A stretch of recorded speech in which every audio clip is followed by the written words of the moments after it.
அஸ்ஸலாமு அலைக்கும் வரஹ்மத்துல்லாஹி வபரகாத்துஹு. என் பேர் அப்துல் மாலிக். நான் இரவில் தூங்கும் போது ஒரு துவாவை போது நான் தூங்குறேன். அந்த துவா அத்த இஸ்ஸுல் ஆரஃபில் ஹதசி அவுது பில்லாஹி மினஷ் ஷைத்தானிர் ரஜீம் பிஸ்மில்லாஹிர் ரஹ்மானிர் இஸ்லாம். இந்த துவாக்கு என்ன அர்த்தம் அதுதான் எனக்கு தெரியல. சரி, சகோதரர் அவங்க உளப்பூர்வமாக ஒரு கேள்வியை கேட்குறாங்க. இரவு நேரத்தில் நாங்கள் தூங்கும் பொழுது ஒரு குறிப்பிட்ட ஒரு துவாவை நாங்கள் சொல்லி தூங்குறோமே, அந்த துவாவினுடைய பொருள் என்ன என்று கேட்குறாங்க.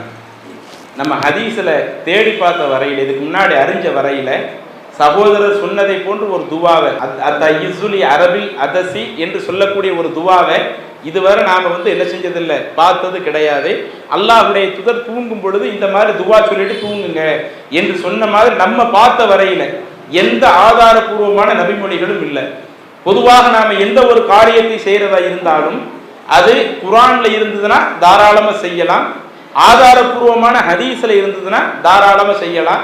நாம பார்த்த வரையில எந்த ஒரு ஆதாரபூர்வமான செய்திகளும் சகோதரர் சொல்வதற்கு இல்லை. அப்ப நாம் அந்த துவாவை நாம தவிர்த்து கொண்டு மாறாக நாம என்ன செய்யலாம்?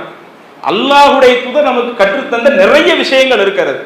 இரவுல தூங்குறதுக்கு முன்னாடி அது நமக்கு ஒரு பாதுகாப்பு நிறைந்ததாக இருக்கிறதுக்கு, இன்னும் நாம சொர்க்கம் செல்வதற்காக அல்லாஹ்வுடைய தூதர் கற்றுத்தந்த துவாக்கள் ஏராளம் இருக்கிறது. அதை நாம என்ன செஞ்சுக்கிடணும், படித்து வச்சுக்கிடணும். ரசூலுல்லாஹி ஸல்லல்லாஹு அலைஹி வஸல்லம் நமக்கு ஒன்று சொல்லலன்னு வைங்க, அதை நாம நன்மை எதிர்பார்த்து செஞ்சாலும் நமக்கு அல்லாஹ் அதை ஏத்துக்க மாட்டான். அதைத்தான் என்னுடைய உரையில ஆரம்பத்தில் சொன்னேன். யார் ஒருவர் கைரல் இஸ்லாமி தீனா, இஸ்லாத்துல சொல்லப்படாத ஒரு காரியத்தை நன்மை என்று கருதி யார் செய்தாலும் அந்த காரியம் இஸ்லாத்துல இல்லாவிட்டால் அல்லாஹ் அவரிடமிருந்து அந்த காரியத்தை ஏற்றுக்கொள்ள மாட்டான். இன்னும் இது போன்ற காரியத்தை செய்யறவங்க நஷ்டவாளியாக கூட ஆயிடுவாங்க. அப்ப நம்ம இஸ்லாத்துல இல்லாத ஒன்று என்ன செய்யக்கூடாது, நாமளா ஒன்றை உருவாக்குவதோ அதுவோ கூடாது. அல்லாஹ்வுடைய தூதர் என்ன சொன்னாங்க? ஃபர்ஸ்ட் இது நம்ம எல்லாத்துக்குமே தெரிஞ்ச ஒரு துவா, அல்லாஹும்ம பிஸ்மிக அமூது வ அஹ்யா. இந்த துவாவை முதல்ல நீங்க சொல்லுங்க. இது அல்லாஹ்வுடைய தூதர் சொன்னது. அதற்கான அர்த்தம் என்ன? அல்லாஹும்ம பிஸ்மிக, இறைவா உன்னுடைய பெயரால், அமூத்து நான் மரணிக்கிறேன். தூக்கத்தை இஸ்லாம் ஒரு மரணமாவே சொல்லுது. ஒவ்வொரு நாளும் நமக்கு மரண சிந்தனை எப்படி ஊட்டுகிறது? நாம தூங்கும் போது இதை சொல்லி தூங்கும் பொழுது அல்லாஹும்ம பிஸ்மிக அமூத்து, இறைவா உன்னுடைய பெயரால் நான் மரணிக்கிறேன். காலையில நான் எழுந்தாலும் உன் பெயரால நான் எழுகிறேன். அப்ப நான் தூங்குறது, நான் எந்திக்கிறது முழுக்க முழுக்க ஓ பொறுப்புல நான் விட்டுறேன். நீ என்னைய பாதுகாத்துக்க. முழுக்க முழுக்க தன்னை யாரிடத்திலே ஒப்படைக்கிறோம்?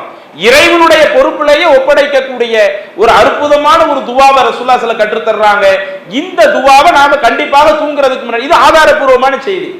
அதே மாதிரி ரசூலுல்லாஹி ஸல்லல்லாஹு அலைஹி வஸல்லம் அவங்க தூங்குறதுக்காக அந்த விரிப்பை விரித்து அதுல ரசூலுல்லாஹி ஸல்லல்லாஹு அலைஹி வஸல்லம் அவங்க தூங்குறதுக்கு முன்னாடி என்ன செய்வாங்க, அந்த விரிப்பினுடைய ஓரத்தை அந்த 3 தடவை தட்டி விடுவாங்க.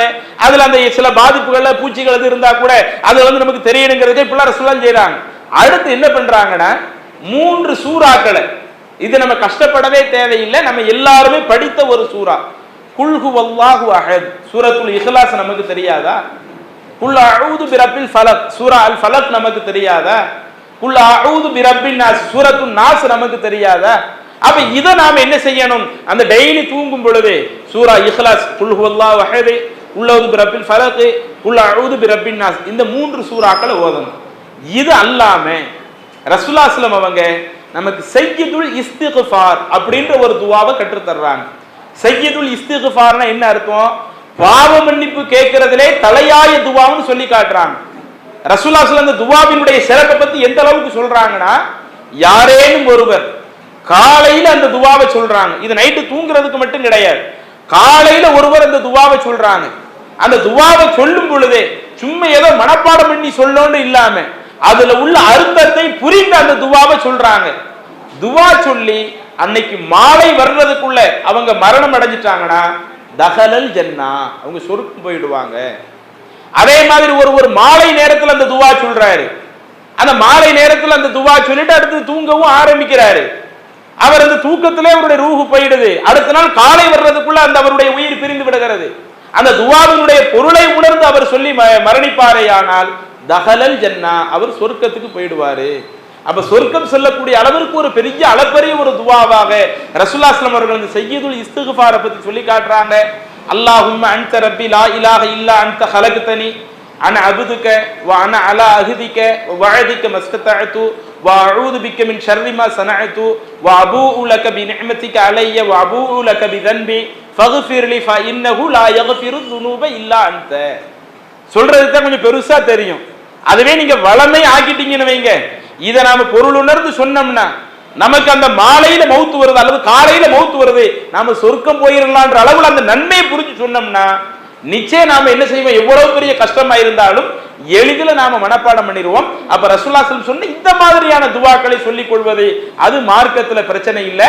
மாறாக சகோதரர் சொன்னதை போல எந்த ஒரு ஆதாரபூர்வமான செய்தி நம்ம பார்த்த வரையில் இல்லை. அதை நீங்க தவிர்த்துக்கிடுங்க. இந்த மாதிரியான துவாக்களை நீங்க சேர்த்துக்கிடுங்க இன்ஷா அல்லாஹ். இஸ்லாம் மற்றும் சமுதாய செய்திகளை அறிந்து கொள்ள தமிழ்நாடு தௌஹீத் ஜமாஅத் யூடியூப் பக்கத்தை உடனடியாக சப்ஸ்கிரைப் செய்து கொள்ளுங்கள். மேலும் பெல் பட்டனையும் கிளிக் செய்து கொள்ளுங்கள்.